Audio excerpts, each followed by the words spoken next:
We attempted to contact every living player who played in an NFL game during the 1988 season. 546 men responded, more than a third of the players. 9 out of 10 said they would do it all again, and that playing football had a positive effect on their lives in general. This is an NFL player from 1988. And here he is now, nearly 40 years later. What happened to him after he left the game? What's his life like now that he's nearing retirement age?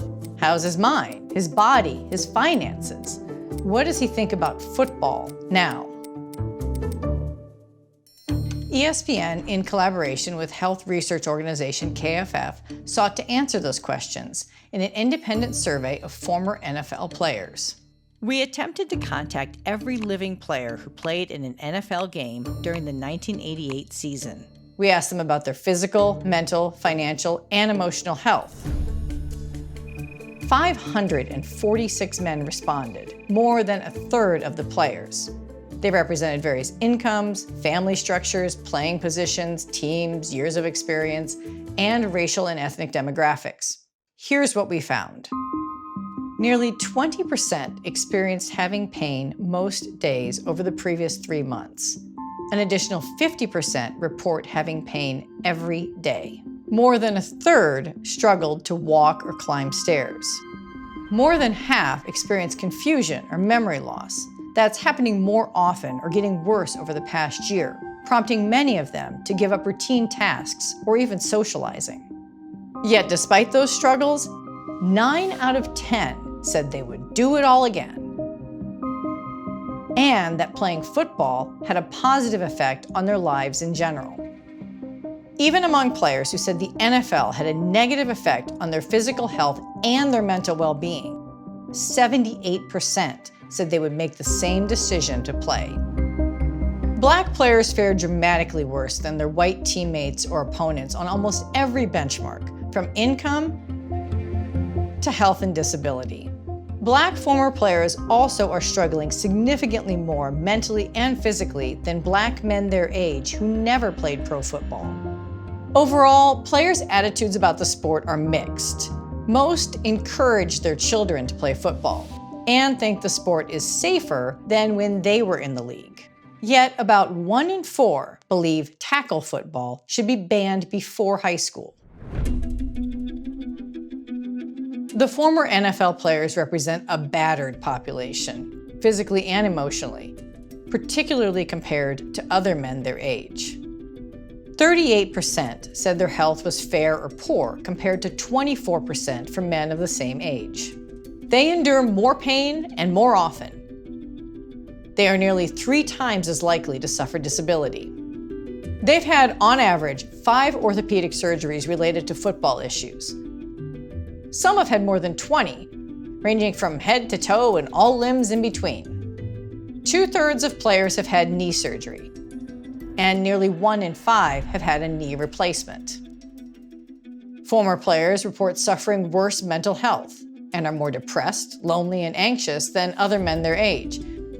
Notable in an era of concern about the possible effects of head trauma and concussions. One measure, dementia and Alzheimer's diagnosis, affects 15% of players, a much higher rate than men of a similar age. About 4 in 10 players say they have been diagnosed with some sort of neurological condition, including nearly 1 in 5 who say a doctor told them they have the brain disease CTE, although CTE can be diagnosed only upon death. Perhaps not surprisingly, almost all reported suffering a head injury while playing football, with about 4 in 10 saying they'd had more than 10. If you're a Black former player, in most cases, every element of your life, physical, mental, financial, social, likely played out significantly worse than that of a white player. In many cases, Black former players also fared worse than similarly aged Black men. We asked the players to characterize their physical health. Here's the racial breakdown of the players who said their health was excellent, very good, or good. Now watch the results flip for the men who described their health as poor or fair.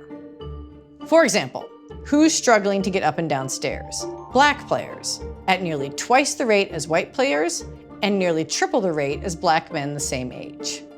We asked who's having trouble with confusion or memory loss over the past year. Well over half the black players said it was an issue, notably more than the white players and dramatically more than black men their age. Black players were far more lonely, depressed, and anxious than the white players and black men their age. What about financially?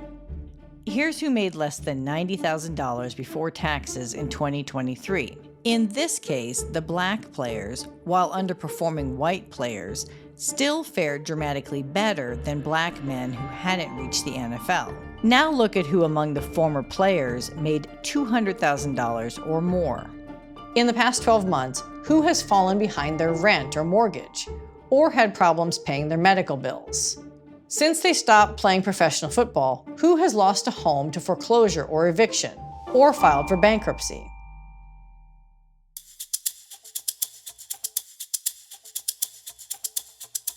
Since the 1988 players retired from the NFL, many went on to raise children and coach. 2 out of 3 former players said they coached high school and youth football teams. But in that time, they began to feel the impact of the game on their bodies. So we asked the players, did they let their children play? The answer? Mostly yes. The children of almost 3 in 4 players surveyed played organized tackle football at some level, with about 4 in 10 going on to play in college or the pros. Nearly 6 in 10 said they encouraged their children to play. Just 1 in 15 said they discouraged them. Some of those who discouraged their children from playing cited their own physical condition. Other players who encouraged their kids to play lauded the brotherhood and leadership skills they gained from the game. Some said that while they didn't force the game on their kids, they respected their decisions to play or not. But do the benefits of the game outweigh the risks when it comes to youth playing tackle football? Close to half the players said yes, but over a third noted that the risks of the game are greater for children before high school. One major question stood above all the others as it pertains to children. Should they play tackle football? A majority of players opposed a ban, but notably 1 in 4 said that they would support a ban on youth tackle football below the high school level. 8 in 10 said that they regularly watch the NFL. And a majority of the players say that the NFL is far safer for players now than it ever was for them, pointing to better equipment and safety protocols.